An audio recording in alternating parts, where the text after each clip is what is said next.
All Math 7 students, you have an opportunity to get ahead today. This is not the hardest con in the world. So let's get through it. It won't take very long. So we are doing corresponding sides and points. Okay, I'm going to do one example of each because it's just that easy.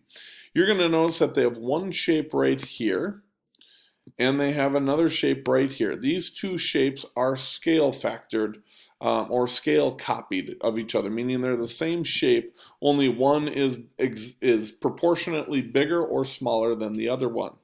It wants you to do this. Identify the point in figure 2 that corresponds with the point in figure 1. So, or figure point K in figure 1. So here's point K in figure 1.